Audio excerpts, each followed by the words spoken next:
ಆತರ ಒಂದು ಪ್ರಯತ್ನ ಅಷ್ಟೇ ಇದು. ನೋಡೋಣ, ನಾಳೆ ಇದು ಜನರ ಮೇಲೆ ಡಿಪೆಂಡೆಂಟ್ ಆಗುತ್ತೆ. ಅಲ್ಲ, ಅದನ್ನ ನೀವೇ ಇಲ್ಲಿ ಚೆಕ್ ಮಾಡ್ಕೊಬಹುದು. ನೀವೇ ವೋಟರ್ ಆಗಿ ಎಂಟರ್ ಆಗಿ ನೀವೇ ಮಾಡಿ ನೀವೇ ಇಲ್ಲಿ ಚೆಕ್ ಮಾಡ್ಕೊಳ್ಳೋಂತ ವ್ಯವಸ್ಥೆ ಇದು. ಇಲ್ಲಿ ಏನು ನಾವು ಕಂಟ್ರೋಲ್ ಇಲ್ಲ, ಓಪನ್ ಇದು ಆಕ್ಚುಲಿ. ಸ್ನೇಹಿತರೆ, ನಿಮ್ಮೆಲ್ಲರಿಗೂ ನಮಸ್ಕಾರ. ನಾನು ಕೆಜೆ ಹಳ್ಳಿ ಸುರೇಶ್. ಇವತ್ತು ಕನ್ನಡ ಚಿತ್ರರಂಗದಲ್ಲೇ ವಿಶೇಷ ವಿಭಿನ್ನ ಚಿಂತನೆಗಳ ನಟ ಅಂತಾನೆ ಗುರುತಿಸಿಕೊಂಡಿರುವಂತ ನಟ ಉಪೇಂದ್ರ, ನಿರ್ದೇಶಕ ನಟ ಉಪೇಂದ್ರ ಅವರು ತಮ್ಮ ಪಕ್ಷದ ಆಪ್ ಅನ್ನ ಬಿಡುಗಡೆ ಮಾಡಿದ್ದಾರೆ. ಅದೇನು ಅಂದ್ರೆ ರಿಯಲ್ ಪ್ರಜಾಕೀಯ. ಈಗಾಗಲೇ ಉಪೇಂದ್ರ ಅವರು ಪ್ರಜಾಕೀಯ ಅನ್ನೋ ಪಕ್ಷವನ್ನ, ರಾಜಕೀಯ ಪಕ್ಷವನ್ನ ಹುಟ್ಟು ಹಾಕಿ ಅದಕ್ಕೊಂದಷ್ಟು ಚಿಂತನೆಗಳನ್ನ ಕ್ರೋಢೀಕರಿಸಿಕೊಂಡು ನಾನೊಂದು ಹೊಸ ಕ್ರಾಂತಿಯನ್ನ ಮಾಡ್ತೇನೆ, ಬದಲಾವಣೆ ಮಾಡ್ತೇನೆ, ಇದು ನನ್ನ ಕ್ರಾಂತಿ ಅಲ್ಲ, ಜನರ ಕ್ರಾಂತಿ ಹೇಳ್ತಾರೆ ಬಂದಿದ್ದಾರೆ. ಆದ್ರೆ ಸಿನಿಮಾದ ಡೈಲಾಗ್ಗಳಿಗೂ ನಿಜದ ರಾಜಕೀಯ ವಾಸ್ತವಕ್ಕೂ ಮತ್ತೆ ಜನರ ಬದುಕಿನ ವಾಸ್ತವಕ್ಕೂ ಸಾಮಾಜಿಕ ಬದುಕಿಗೂ ಬಹಳ ವ್ಯತ್ಯಾಸಗಳಿವೆ. ಹಾಗೆ ನೋಡಿದ್ರೆ ಉಪೇಂದ್ರ ಅವರು ಸಿನಿಮಾಗಳಲ್ಲಿ ವಿಭಿನ್ನವಾದಂತಹ ಒಂದು ಸಂಭಾಷಣೆ, ನಿರ್ದೇಶನ ಮಾಡಿದ್ದಾರೆ. ಅದನ್ನ ಒಂದಷ್ಟು ಜನ ಅವರ ಅಭಿಮಾನಿಗಳು ಮೆಚ್ಚಿಕೊಂಡಿರ್ಬೋದು. ಅವರ ಸಿನಿಮಾಗಳು ಎಷ್ಟು ಜನಕ್ಕೆ ಲಾಭ ಆಗಿದೆ, ಅವರ ವಿಭಿನ್ನ ಆಲೋಚನೆಗಳು ಸಮಾಜಕ್ಕೆ ಎಷ್ಟು ಪೂರಕವಾಗಿವೆ, ಅದು ಜನರೇ ಹೇಳಬೇಕು. ಆದ್ರೆ ಇವತ್ತು ಏಪ್ರಿಲ್ 1, ಇವತ್ತು ಫೂಲ್ಸ್ ಡೇ ಅಂತ ಹೇಳ್ತಾರೆ. ಇಲ್ಲ, ಇವತ್ತು ಬುದ್ಧಿವಂತರ ದಿನ ಅಂತ ಹೇಳಿ ನಾನು ಲಾಂಚ್ ಮಾಡ್ತಾ ಇದ್ದೀನಿ ಅಂತ ಹೇಳಿ. ಹಾಗೆ ನೋಡಿದ್ರೆ ಇವತ್ತು ಒಂದು ಮಹತ್ತರವಾದ ದಿನ. ಡಾಕ್ಟರ್ ಬಾಬಾ ಸಾಹೇಬ್ ಅಂಬೇಡ್ಕರ್ ಅವರು ಪ್ರಾಬ್ಲಮ್ಸ್ ಆಫ್ ರುಫಿ ಅನ್ನೋ ಪುಸ್ತಕದ ಮೂಲಕ ಒಂದು ಮಹತ್ತರವಾದಂತಹ ಒಂದು ಅಧ್ಯಯನಶೀಲ ಒಂದು ಪುಸ್ತಕದ ಮೂಲಕ ಏನು RBI ಸ್ಥಾಪನೆಗೆ ಕಾರಣವಾದಂತಹ ಒಂದು ಮಹತ್ವದ ಡೇ ಆಗಿ ಪರಿಣಮಿಸಿದೆ. ಅವರ ತ್ಯಾಗವನ್ನ, ಅವರ ಒಂದು ಚಿಂತನೆಯನ್ನ ನಾವೆಲ್ಲ ಸ್ಮರಿಸೋಣ. ಈಗ ಉಪೇಂದ್ರ ಅವರ ವಿಚಾರಕ್ಕೆ ಬರ್ತಾರೆ. ಬಹುಶಃ ನಟ ನಿರ್ದೇಶಕ ಉಪೇಂದ್ರ ಅವರು ಕನ್ನಡ ನಾಡಿನ ಸಾಮಾಜಿಕ ಬದುಕು, ಕನ್ನಡ ನಾಡಿನ ಸಾಂಸ್ಕೃತಿಕ ಬದುಕು, ಇಲ್ಲಿನ ಜಾತೀಯತೆ, ಇಲ್ಲಿನ ಭೌಗೋಳಿಕತೆ, ಒಟ್ಟಾರೆ ಕನ್ನಡದ ಬದುಕನ್ನ ಇನ್ನೂ ಚೆನ್ನಾಗಿ ಅರ್ಥ ಮಾಡ್ಕೊಳ್ಬೇಕಾಗಿದೆ. ಪಕ್ಷ ಸ್ಥಾಪನೆ ಮಾಡಬಹುದು, ಅದೇನು ತಪ್ಪಿಲ್ಲ. ಯಾರು ಬೇಕಾದ್ರೂ ಪಕ್ಷವನ್ನ ಸ್ಥಾಪನೆ ಮಾಡಬಹುದು. ಚುನಾವಣೆಗೆ ಕೂಡ ಬರಬಹುದು. ಖಂಡಿತ ಚುನಾವಣೆಯಿಂದ ದೂರ ಉಳಿಬಾರದು. ಉಪೇಂದ್ರ ಅವರ ಈ ಪ್ರಯತ್ನವನ್ನು ಕೂಡ ಖಂಡಿತ ಅಪ್ರಿಶಿಯೇಟ್ ಮಾಡೋಣ. ಆದ್ರೆ ಉಪೇಂದ್ರ ಅವರ ಈ ಅತಿಯಾದ ಏನಿದೆ ಆತ್ಮವಿಶ್ವಾಸ ಇದೆಯಲ್ಲ, ಅತಿಯಾದ ನಿರೀಕ್ಷೆಗಳಿದಾವಲ್ಲ, ಹೋಪ್ ಇದೆಯಲ್ಲ, ನಾನೇನೋ ಕ್ರಾಂತಿ ಮಾಡ್ತೀನಿ ಅನ್ನುವಂಥದ್ದು, ಸೊ ಇವೆಲ್ಲವೂ ರಿಯಲ್ ವಾಸ್ತವಿಕ ರಾಜಕಾರಣದಲ್ಲಿ ವರ್ಕೌಟ್ ಆಗಲ್ಲ ಅನ್ನುವಂಥದ್ದು. ಹಂಗಂತೇಳಿ ಏನು ಪ್ರಾಕ್ಟಿಕಲ್ ರಾಜಕಾರಣವನ್ನೇ ನಾವೆಲ್ಲ ಒಪ್ಕೊಳ್ಬೇಕು. ದುಡ್ಡಿದ್ದವ್ರೆ, ಜಾತಿ ಬಲ ಇದ್ದವ್ರೆ, ಹೆಸರಿದ್ದವ್ರೆ, ಎಲ್ಲ ತೋಳ್ಬಲ ಇದ್ದವ್ರೆ ರಾಜಕಾರಣಕ್ಕೆ ಬರಬೇಕು ಅಂತಲ್ಲ. ಉಪೇಂದ್ರ ಅವರು ಕೆಲವು ವಿಚಾರಗಳಲ್ಲಿ ಅಧ್ವಾನಗಳನ್ನ, ಅಂದ್ರೆ ಕಾಂಟ್ರವರ್ಸಿಗಳನ್ನ ಮಾಡ್ಕೊಂಡಿರೋದು ನಾವೆಲ್ಲ ನೋಡಿದ್ದೇವೆ.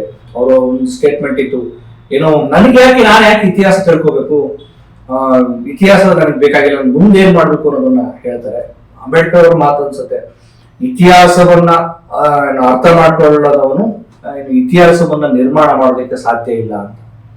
ಹಾಗಾಗಿ ಯಾರೇ ಆಗ್ಲಿ, ಉಪೇಂದ್ರ ಆಗ್ಲಿ ಯಾರೇ ಆಗ್ಲಿ, ಕನ್ನಡ ನಾಡಿನ ಸಾಮಾಜಿಕ ಬದುಕು, ಭಾರತದ ಸಾಮಾಜಿಕ ಬದುಕನ್ನ ತುಂಬಾ ಎಳೆಯಾಗಿ ಅಧ್ಯಯನ ಮಾಡಬೇಕು, ಅರ್ಥ ಮಾಡ್ಕೊಳ್ಬೇಕು, ಮತ್ತೆ ಸ್ಪಂದಿಸುವ ಕೆಲಸಗಳಾಗಬೇಕು. ಉಪೇಂದ್ರ ಅವರು ಕೇವಲ ಬೌದ್ಧಿಕ ಕಸರತ್ತನ್ನ ಅಷ್ಟೇ ತಮ್ಮ ಬಂಡವಾಳ ಮಾಡ್ಕೊಂಡು ನಾನು ರಾಜಕಾರಣ ಮಾಡ್ತೀನಿ ಅಂದ್ರೆ ಅದು ಉಪಯೋಗಕ್ಕೆ ಬರಲಾರದು. ಅದು ಬೌದ್ಧಿಕ ಗುದ್ದಾಟ ಆಗುತ್ತೆ. ವಾವ್, ಏನ್ ಥಾಟ್ಸ್ ಅಂತ ಅಂದ್ಕೋಬಹುದು. ಆದ್ರೆ ನಿಜವಾಗಿಯೂ ರಾಜಕಾರಣ ಮಾಡ್ಬೇಕು ಅಂತ ಅನ್ನೋದಾದ್ರೆ ಇವರು ಇವತ್ತು ಕನ್ನಡ ನಾಡಿನ ಸಾಮಾಜಿಕ ಹೋರಾಟದಲ್ಲಿ, ಚಳವಳಿಗಳಲ್ಲಿ, ಮತ್ತೆ ಇಲ್ಲಿನ ಸಾಹಿತ್ಯದಲ್ಲಿ ಎಲ್ಲವನ್ನೂ, ಮತ್ತೆ ಈ ನೆಲದ ತಲ್ಲಣಗಳ ಬಗ್ಗೆ ಅವರು ಸ್ಪಂದಿಸ್ಬೇಕು. ಇಲ್ಲೇನೋ ತಲ್ಲಣ ಆಗ್ತಾ ಇದೆ, ಇಲ್ಲೇನೋ ಅನ್ಯಾಯ ಆಗ್ತಾ ಇದೆ ಅಂದ್ರೆ ಅದಕ್ಕೂ ನನಗೂ ಸಂಬಂಧ ಇಲ್ಲಪ್ಪ.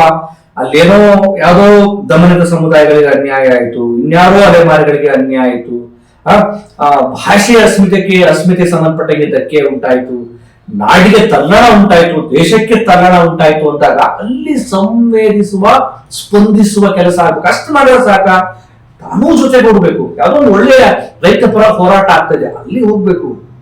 ಯಾವುದೋ ಏನೋ ಜನ ವಿರೋಧಿಯಾದ ನೀತಿಗಳು ಸರ್ಕಾರ ಮಾಡ್ತಾ ಇದೆ, ಅದನ್ನು ಖಂಡಿಸಬೇಕು.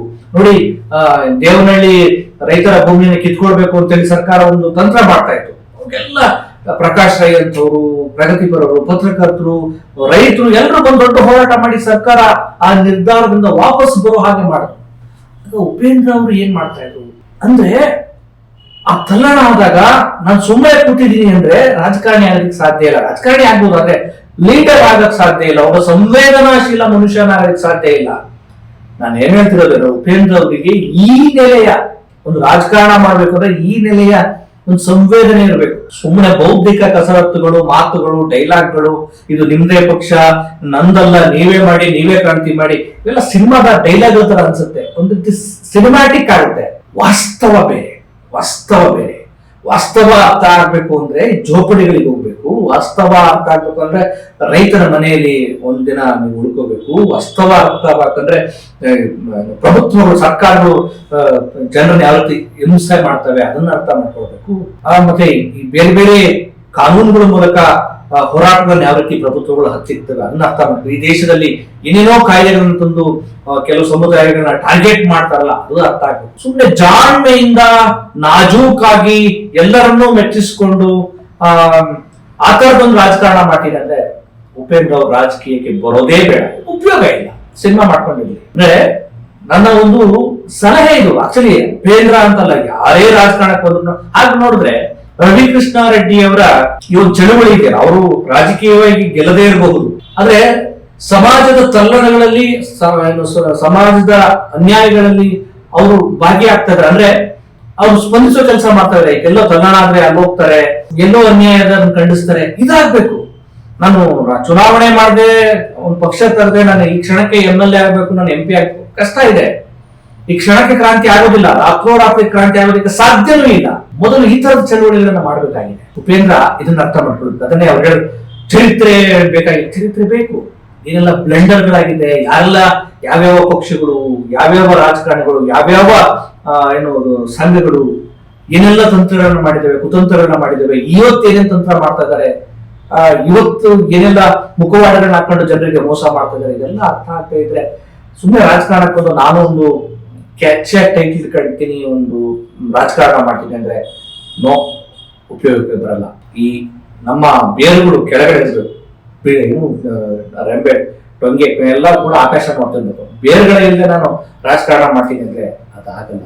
ಬಹುಶಃ ಆ ನೆಲೆಯಲ್ಲಿ ಉಪೇಂದ್ರ ಅವರು ಕೂಡ ಯೋಚನೆ ಮಾಡಲಿ, ನಾವು ಕೂಡ ಅದನ್ನು ಯೋಚನೆ ಮಾಡೋಣ. ಚುನಾವಣೆಗೆ ಎಲ್ಲರೂ ಬರಬೇಕು. ಚುನಾವಣೆ ಎಲ್ಲರೂ ಪ್ರಕ್ರಿಯೆ ಅಂದ್ರೆ ಈ ರಾಜಕಾರಣ ಇದೆಯಲ್ಲ, ಅಂಬೇಡ್ಕರ್ ಅವರು ಹೇಳಿದಾಗೆ ರಾಜಕೀಯ ಅಧಿಕಾರ ಎಲ್ಲ ಅಧಿಕಾರದ ಒಂದು ಕೀಲಿಕೈ ಇದ್ದಾಗೆ. ಇವನ್ನೆಲ್ಲ ಅರ್ಥ ಮಾಡ್ಕೋತಾನೆ ನಾವು ಸ್ಟ್ರಾಂಗ್ ಆಗೋ ಪ್ರಕ್ರಿಯೆಯಲ್ಲಿ ನಾವು ಸ್ಟ್ರಾಂಗ್ ಆಗ್ಬೇಕಾಗಿದೆ. ನಾವು ದೈತ್ಯರಾಗಬೇಕಾಗಿದೆ. ಅದು ಬರೀ ಹಣ ಅಷ್ಟೇ ಅಲ್ಲ, ಈ ತರದ ಪ್ರೋಸೆಸ್ ಅಲ್ಲೇ ಸಾಗಬೇಕಾಗಿದೆ. ಈ ತರಹದ ಪ್ರಜಾಕೀಯದ ಈ ಆಶಯಗಳ ಪ್ರಜಾಕೀಯ ಆದ್ರೆ ಬಹುಶಃ ಉಪೇಂದ್ರ ಅವರಿಗೆ ವರ್ಕೌಟ್ ಆಗ್ತಿಲ್ಲ ಅಂದ್ರೆ ನೋ. ಆತರ ಯೋಚನೆ ಮಾಡ್ತಾರ? ನನಗಂತೂ ನಂಬಿಕೆ ಇಲ್ಲ. ನೋಡೋಣ. ಮತ್ತೊಂದು ವಿಶೇಷ ಸ್ಟೋರಿಯಲ್ಲಿ ನಿಮ್ಗೆ ಭೇಟಿ ಮಾಡ್ತೀನಿ. ನಮಸ್ಕಾರ.